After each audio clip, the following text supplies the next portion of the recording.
Independent National Electoral Commission asks Appeal Court to set aside judgment on temporary voter cards. Unions sue Aviation Minister, protest airport concession. Inspector General of Police enhances operational capacity of Zamfara State Police Command. On business update, NAIRA and fuel scarcity to push 24.8 million Nigerians into crisis. On international scene, Tanzania's first female president visits South Africa. And on sports, Ahmed Musa and Osimhen to lead Pesero's team to face Guinea-Bissau. Hello and welcome to Standard Voice Television News Channel. I'm Mukufu Muhammad.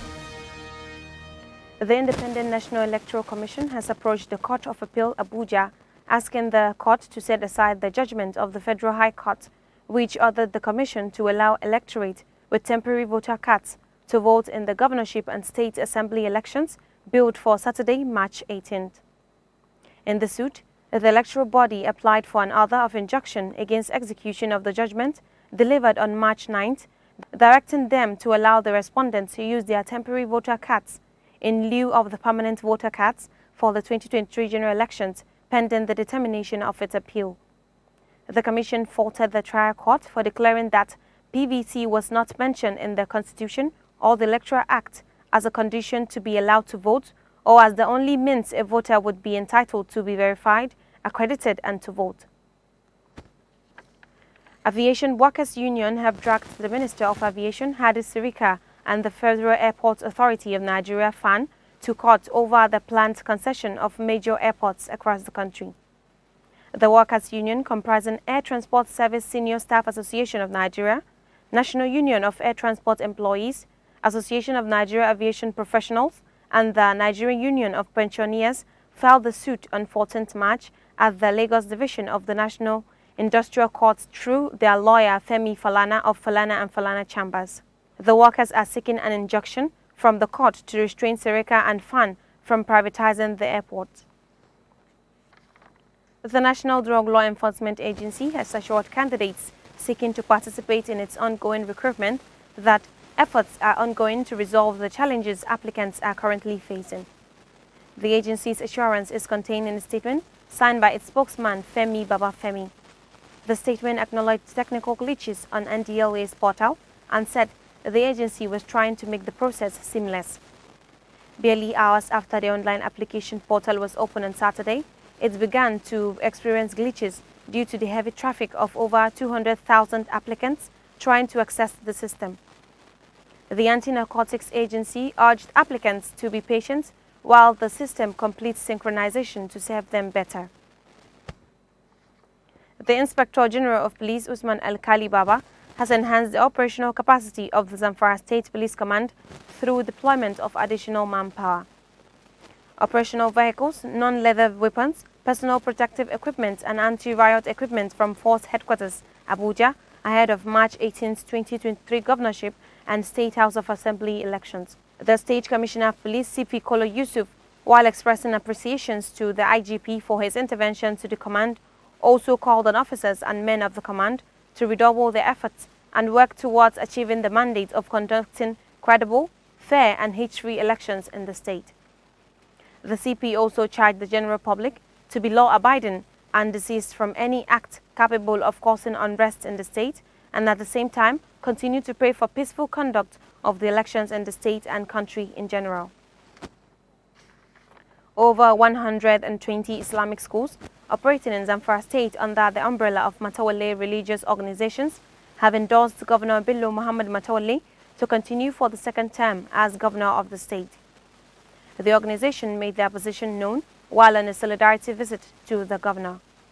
Chairman of the group, Malam Naziru Ibrahim Buda, who led over 5,000 students and Islamic school teachers in the solidarity visit, said their decision to endorse the governor for the second time was born out of their conviction that the governor has done well in transforming the state religiously as well as positively improving security situation of the state.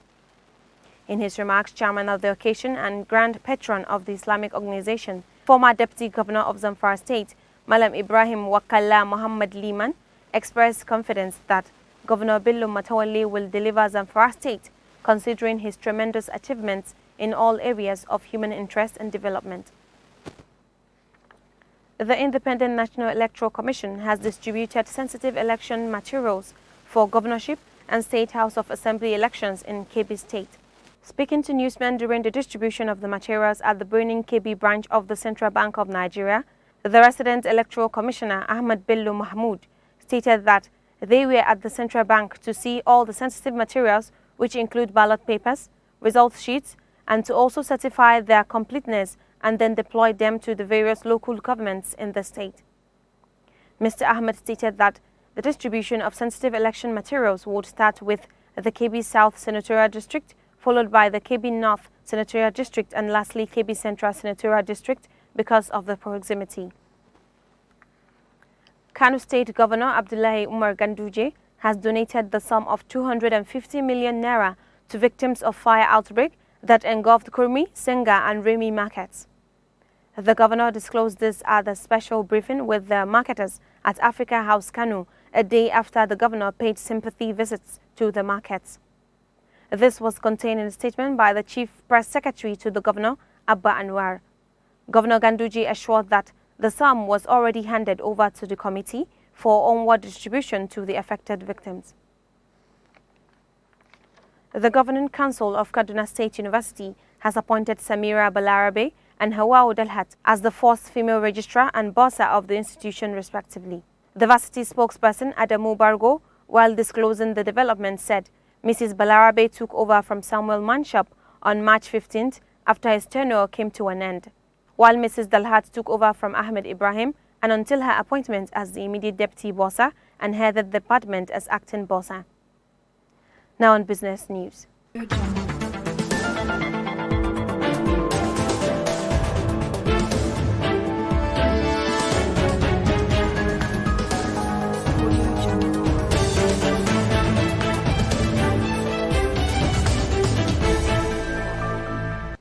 According to the latest report by Kada Harmonize, no fewer than 28.4 million Nigerians in 26 states and the Federal Capital Territory, including 18,000 internally displaced persons, are projected to face severe crisis between June and August 2023 due to scarcity of fuel and NAIRA. In the March 2023 Kada Harmonize analysis, which covered 26 states, stated that about 17.7 million people, including 14,000 IDPs in the 26 states and the FCT, were in crisis or worse through May 2023. Kada Harmonize is a tool adopted by partners in the food security sector, usually developed on request by the government as an early warning tool to prevent and manage food and nutrition crisis. Now on international news.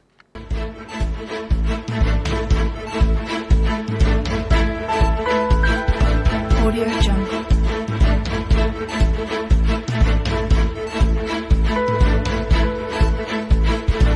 Audio Jungle.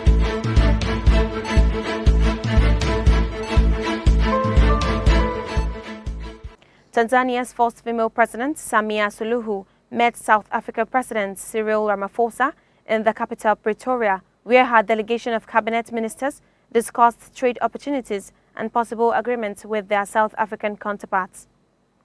The Tanzanian president's visit was her first official visit to South Africa since she became president following the death of her predecessor, John Magufuli, in 2021. President Samia Suluhu, while on the visit, called for more security cooperation and trade with South Africa.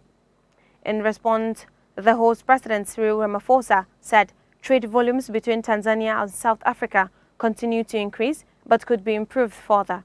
He said among the industries under discussion at the business forum are agriculture and agro-processing, oil and gas, mining and infrastructure development. Now on sport update.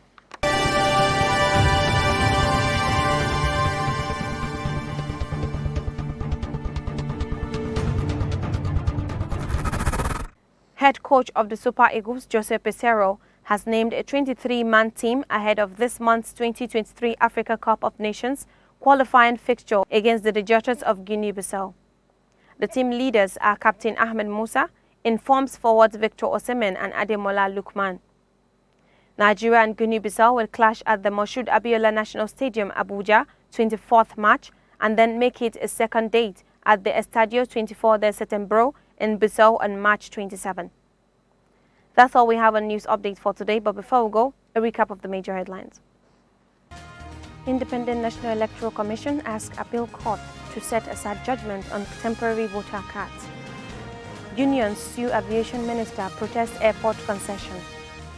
Inspector General of Police enhances operational capacity of Zamfara State Police Command. On business update, NAIRA and fuel scarcity to push 24.8 million Nigerians into crisis. On international scene, Tanzania's first female president visits South Africa. And on sports, Ahmed Musa and Osimhen to lead Pesero's team to face Guinea-Bissau. Thanks for watching. That's the news. I'm Mukuthum Muhammad. Have a nice day.